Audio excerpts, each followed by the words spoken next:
Isn't that Charlotte? What could she want with Lapine Pauline? Pretty please with the cherry on top, Charlotte! Journalist extraordinaire! Please tell me you're joking! I read that a gang of criminals tricked the Gardamex by disguising themselves as blubber beasts. It's true, isn't it? It has to be! I've invested all my savings into graph adversarial technology and even taken out a sizable bank loan.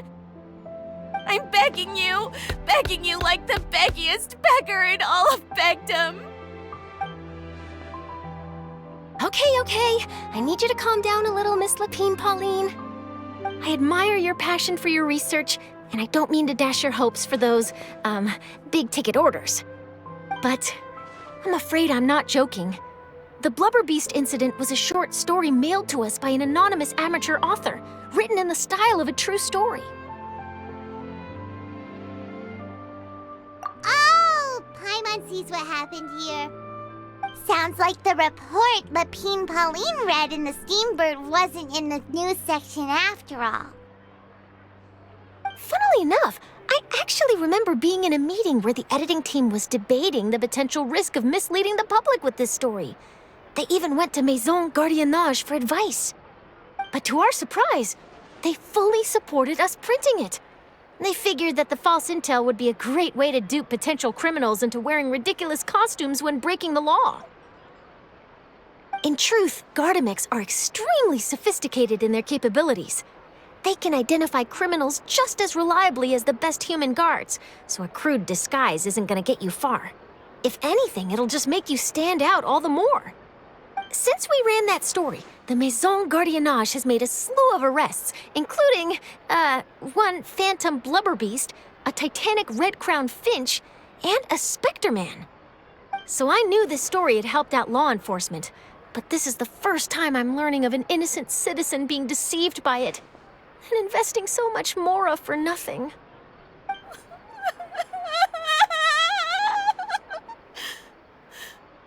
Uh-oh. So Lapine Pauline's whole research project is based on a fictional story?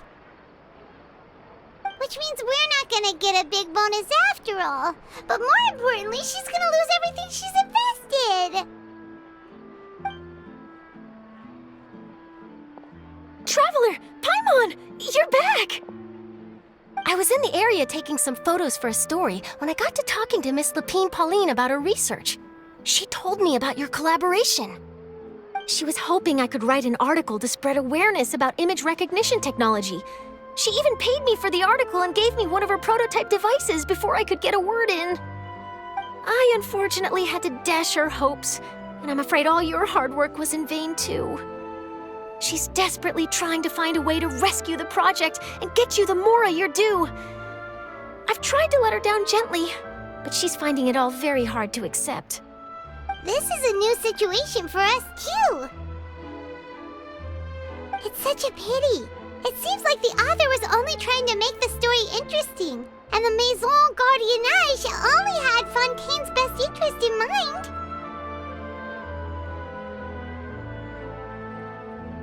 Wait, Miss Lapine Pauline, what are you doing? I'm gonna pick a fight with a Gardamek, head to the Opera at Biclez, and get a one-way ticket to the Fortress of Meropide. That way, I won't have to repay my debts. It's the only way I can afford to keep on living. Whoa, there's no need to go that far. I mean, come on, look at you. You wouldn't even dent the Gardamek's armor. In all likelihood, they'd only hold you up at the Maison Gardiennage for a few days before letting you out, and then you'd still have to repay your debts. Actually, instead of going into the technicalities of that, how much did you actually invest? How bad can it really be? 270,000 mora. Okay, well, escaping to the Fortress of Meropide over a sum like that seems like a last resort. Surely there must be other options. Not anymore. I used to be an equipment supplier to the Fontaine Research Institute before that blew to pieces, and now I'm just a small-time engineer.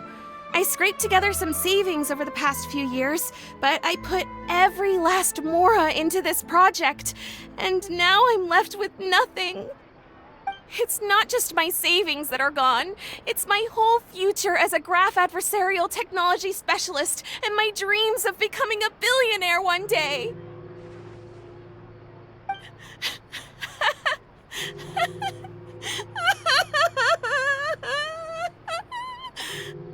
My life is over. Don't despair, Miss Lapine, Pauline. I think I know a way for you to turn this around. This prototype you've given me, the camera lens for image recognition sample collection. It's really quite something. You said you designed it specifically for high-fidelity image capture and analysis, yes? The rapid focal length adjustment is a very useful function in its own right. It's sure to make many journalists' jobs much easier. In fact, I'd say it has the potential to revolutionize Fontaine's news media. So your research efforts thus far are by no means in vain. The technology you've developed may have many applications that you've never even considered. Really? Absolutely. I've been working as a journalist for the Steambird for a long time now. No one understands the issues we journalists face on a day-to-day basis better than me. So keep calm, take heart, and start thinking about mass production. In the meantime, I'll show your invention to all my colleagues to drum up interest in your product. I can't believe it! If this is true, then I can look into setting up a whole camera lens development pipeline. My big-ticket orders and billionaire aspirations are still in the cards. Oh, maybe I should consider taking out another loan. That way, I can rapidly improve the lens production process, be the first to market, and prepare to battle for dominance in the camera industry. Come on! Stop daydreaming about your pipelines for a minute. Just take it one step at a time and see how it goes. There's no sense in putting all your eggs in one basket before things are even off the ground.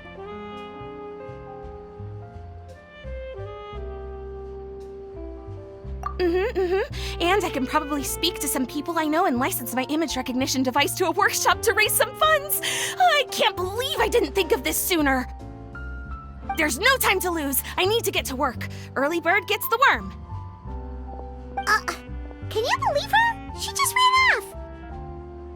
Paimon's pretty sure our advice went in one ear and out the other. It's understandable. When inspiration and passion strike at the same time, it's all too easy to throw yourself headfirst into your work and forget about everyone around you. A lot of journalists are the same way when they're first starting out. But don't you worry. I'm gonna write an article on all this, and I'll be checking in on her regularly. Her research has the potential to benefit the entire journalistic community. I'll give her plenty of input to stop her from going down any rabbit holes and make sure mass production of her lens can begin as soon as possible. It's reassuring to know that you'll be looking out for her, Charlotte. Actually, you know what? Why don't you two take this prototype lens? I'm sure you'll have plenty of chances to use it on your travels. It takes the right person to get the most out of a new technology. In your hands, it's sure to capture some amazing sights. Thanks a lot, Charlotte. No bonus, no biggie. This makes everything worth it. You're welcome. I got something out of this too. The beginnings of a very interesting news story. The boundaries between real news reports and news-like fiction must not be blurred, even when there's a compelling justification for doing so. Yes, that's how I'll phrase it to the editors when I give them my feedback. Let's hope we don't mislead any more well-meaning citizens in the future.